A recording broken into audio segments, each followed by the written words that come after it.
তোমাদের বাড়িতে কি কেউ মূলো খেতে চায় না? তাহলে এই রেসিপিটা ট্রাই করো, কিন্তু কাউকে আগে বলবে না এটা কি হচ্ছে। প্রথমে যতগুলো খুশি মূলো নাও। আমি এখানে দুটো বড় সাইজের মোটা মূলো নিয়েছি, খোসা ছাড়িয়ে ধুয়ে গ্রেটারে কেটে নিয়েছি। এইভাবে তোমরাও মূলোগুলো কুড়ে নিও। দেব একটা বড় সাইজের পেঁয়াজ কুচি, খুব বেশি পেঁয়াজ দরকার নেই, অল্প করে পেঁয়াজ দিও। দেব দুমুঠো ধনে পাতা, সেটা একটু বড় করে কেটে নেব। তারপর এর মধ্যে দেবো 3 চামচ মতো বেসন। খুব বেশি বেসন কিন্তু দিও না, প্রথমে দেওয়ার তো দরকার নেই, অল্প করে দিও। মাখার পর যদি মনে হয় আরেকটু লাগবে তখন আরেকটু মিশিয়ে নেওয়া যাবে। এবারে এর মধ্যে দেব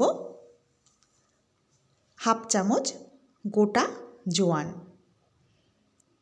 অবশ্যই কিন্তু তোমরা একদিন এইভাবে বানিয়ে সবাইকে খাওয়াবে, কেউ বুঝতেই পারবে না এটা কিসের পকোড়া খাচ্ছে।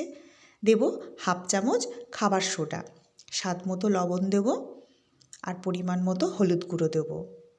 এবার এর মধ্যে একটু চিনিও দিয়ে দেবো। তোমরা যদি চিনি দিতে না চাও তাহলে দিও না। ভালো করে মেখে নেব, জল দেওয়ার দরকার নেই, মূলো থেকে যে জলটা বেরোবে এতেই মাখা হয়ে যাবে। আর এই সময় যদি বেসনের প্রয়োজন হয় একটু মিশিয়ে নিও। তারপর মাখা হয়ে গেলে পরিমাণ মতো কাঁচা লঙ্কা দেবো। তারপর আরেকবার ভালো করে মেখে নেব, তেল গরম করে ভালো করে ভেজে নেব, লাল লাল করে দু পিঠটা ভেজে নেব। আর যারা সাবস্ক্রাইব করোনি একবার কিন্তু অবশ্যই সাবস্ক্রাইব করে দিও আমার চ্যানেলটা। হয়ে গেল মূলোর পকোড়া। মুড়ি দিয়ে খাও অথবা ডাল ভাতের সঙ্গে খাও, খুব ভালো লাগবে। আর কাউকে না বললে কেউ বুঝতেই পারবে না এটা মূলো দিয়ে বানানো।